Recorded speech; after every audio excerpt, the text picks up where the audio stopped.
Hello, everyone. I can't really see you, so unfortunately, um, uh, I'll have to just talk into the screen, looking at the presentation. I'm happy to be here. As introduced, I am a runtime engineer at Parity Technologies, where we build blockchains with Substrate. And I will be talking about chain state management today and what that sort of means for us. I'm trying to cover the relevant bits, but of course I don't know all of the things that there are to know about state management, so I'm happy to hear questions or remarks at the end. I don't know whether it's possible for us to take questions during the talk. I would be open to that. Maybe ask the organizers. All right. So let's dive in. Taking out the trash, I was picking a meme name, like a funny name, but what are we talking about? And I think this image is trying to illustrate, I would say illustrates what we're talking about and the kind of issue that we're facing. And it's, in this particular case, it's Ethereum. So a full node sync, the size of that on the hard drive has reached about 739 gigabytes as of today, or like recently, last few days, and 412 with the Open Ethereum client. So two different clients, but you can still see the sort of growth that's happening here. And this is already with pruning turned on. So we're not talking about, this is a distinction that I want to make clear first. So on the one hand, there is the blockchain and all the blocks that accumulate, right? And so you might get a lot of state on your hard drive based on having a huge amount of blocks. But this is possible. This is avoidable by pruning the amount of blocks, just sort of keeping the most recent ones. And this statistic, this chart, is showing the node sync after the pruning is already done. So the state would be even bigger if we keep the whole state, the whole history. So of course the history is expensive, but even the current state can get expensive if it's left to grow unchecked. So what we're talking about today is the growth of the Merkle tree, so to speak, right? So both Ethereum and also what we are talking about, Substrate, have this concept of a Petri tree that tracks the state of the blockchain.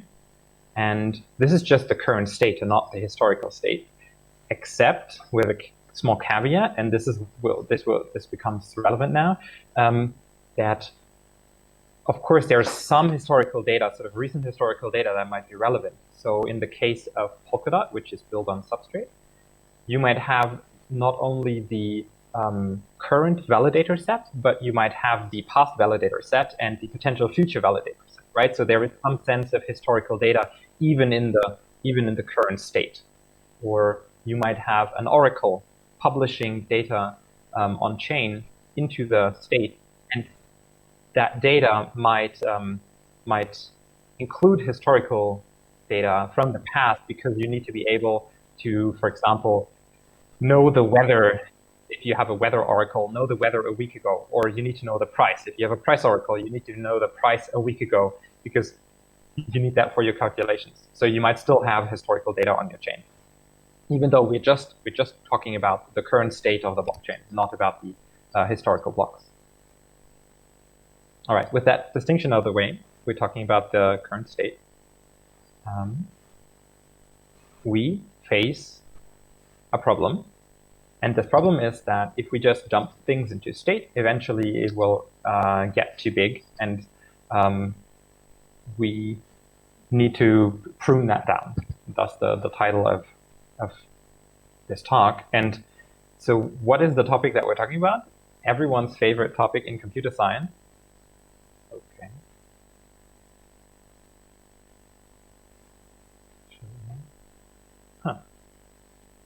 Okay, I had a beautiful image of a garbage truck here, of a Lego garbage truck. You'll just have to imagine it. I'm unsure why it didn't load. So garbage collection, right? And you, all of you that have done software development in the past know about this. We have this thing where we allocate memory, and we need all of that memory to store all the relevant data that we have, but at some point it will become irrelevant, and then the memory is lying around, and we need to get rid of it again in order to be able to reuse it. So the problem of garbage collection, right, has a huge history, like goes back to probably the original Lisp implementation in like the 60s. I don't want to say anything wrong, don't quote me on that. But it has a storied history.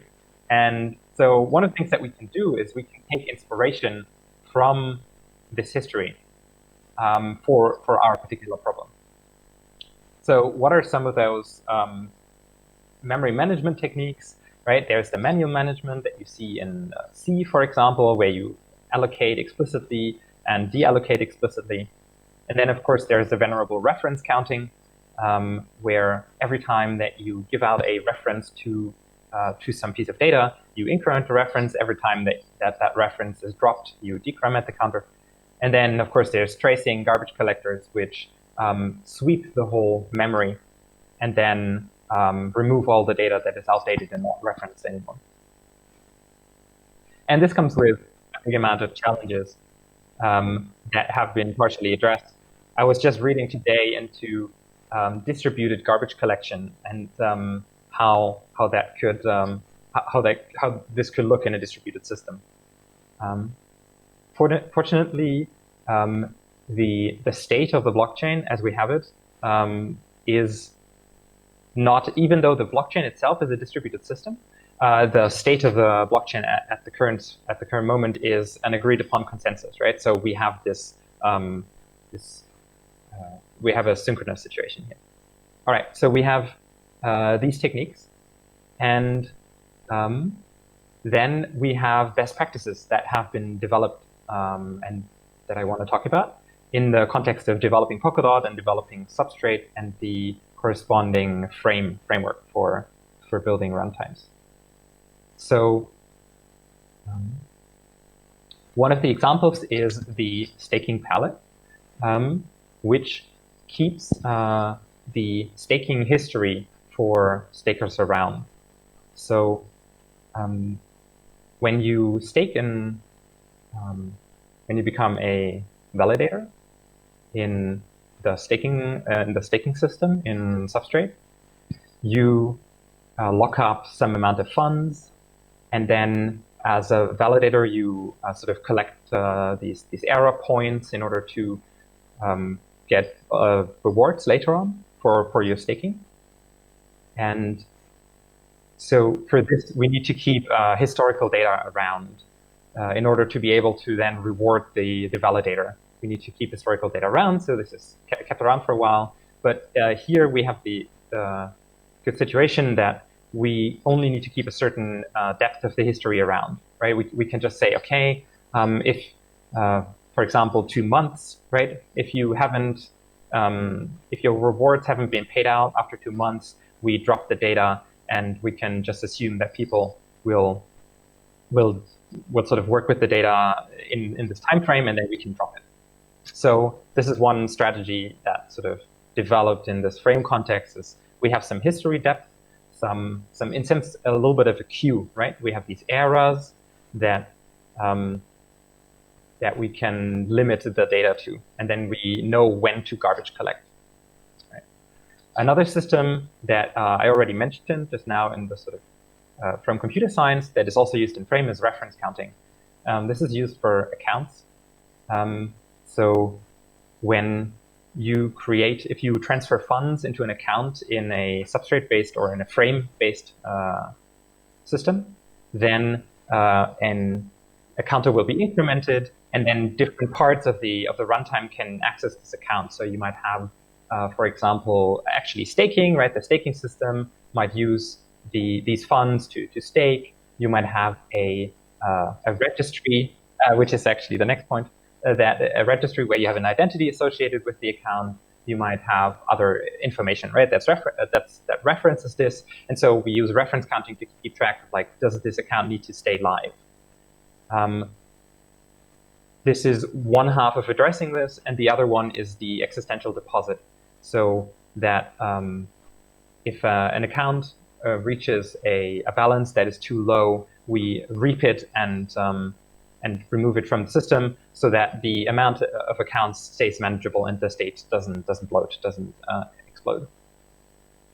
The last example in Frame is the identity system, where we use a deposit. So if you want to register an identity, you need to provide a deposit in tokens, for example, Polkadot in the case of Polkadot, and which will be locked up, and then you get to keep that identity as long as you lock it up. And if you want to get that deposit back, you need to remove the data from the state. And this is an incentivized system of memory management in some sense, right? So you have your users do the work for you in some sense. So out of these examples and the history in computer science, I want to draw some dimensions to judge these strategies on, right? So when I thought about this, I came up with roughly 4. I think you could make arguments for different ones, but I think that they illustrate this well, and I think they are useful in the context of blockchain state that we're talking about. The first one being a dimension between manual and automatic garbage collection and state management. So on the one hand, you have the pure manual system, which is some human has to say this piece of data has to be removed. So actually, the deposit I was just talking about with the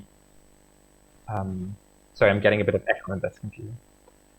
So the deposit system I was just talking about with the identity system in Polkadot and Substrate is very manual, right? The user says like this data can be freed, and then it's freed.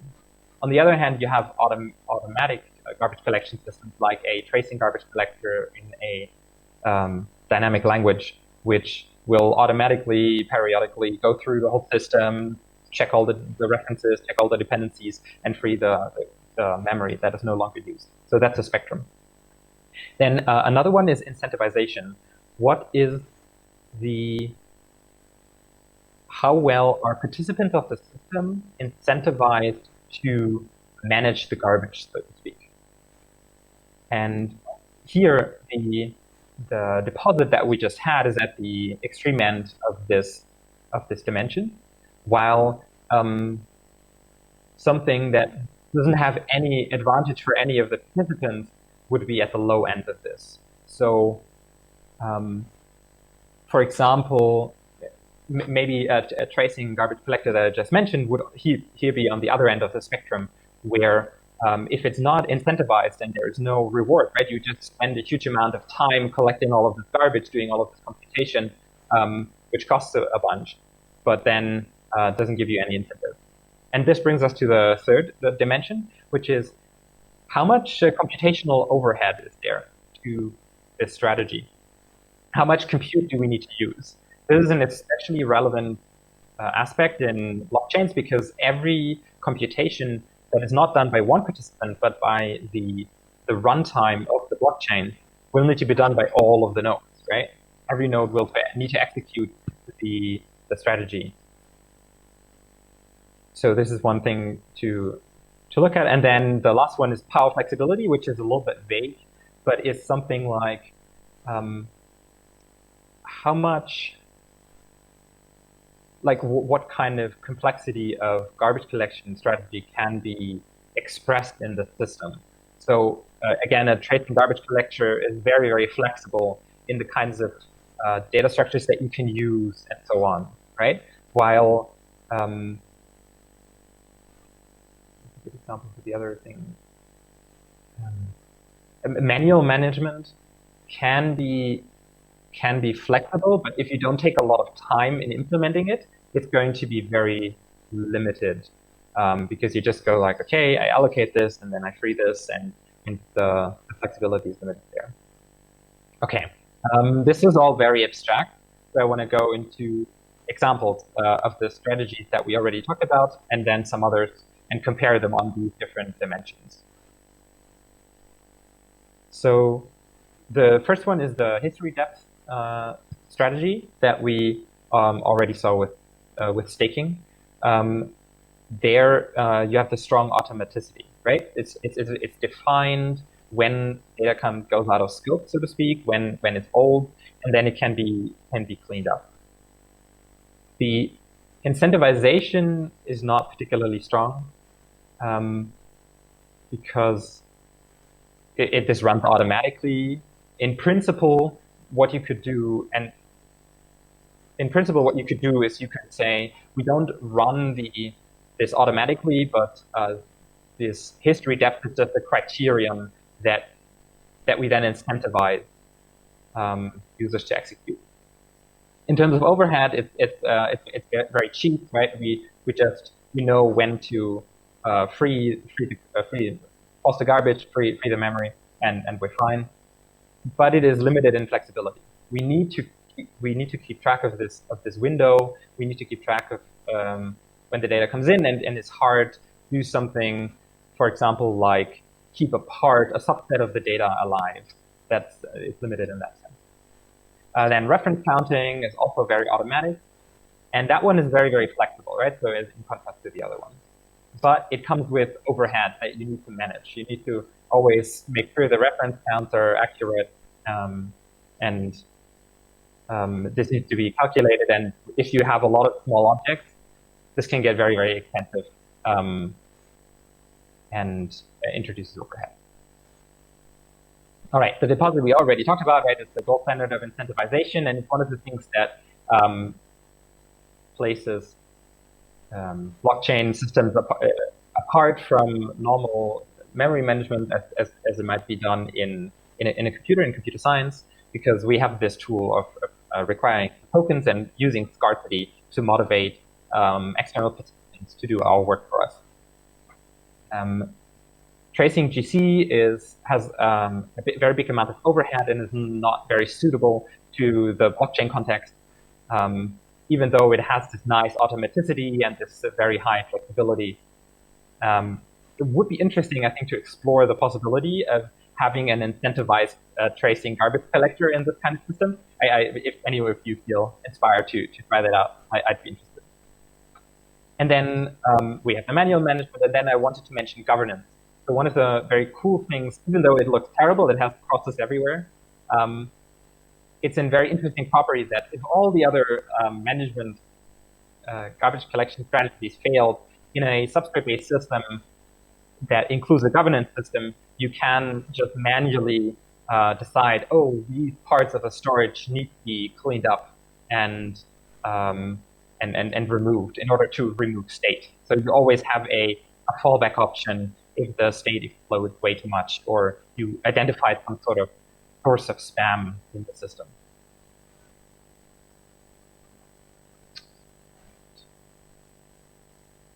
So, rounding all of this out, if we build blockchain systems that are meant to be running on a lot of nodes, we need to be mindful of the amount of memory that each node consumes and manage the amount of state. For that, we need to do garbage collection, where we can draw inspiration from lots of different sources. For example, computer science. We can make use of the incentive systems that the blockchain provides in order to manage this. And in the end, what you need to do as a runtime developer is, for the particular situation that you're in, choose the right memory management, storage management strategy that will give you the qualities, the features that you need, and that allows for the limitation, that is not bothered by the limitations that you might face with the particular strategy. And I think with that, I want to thank you very much for listening and open it to questions.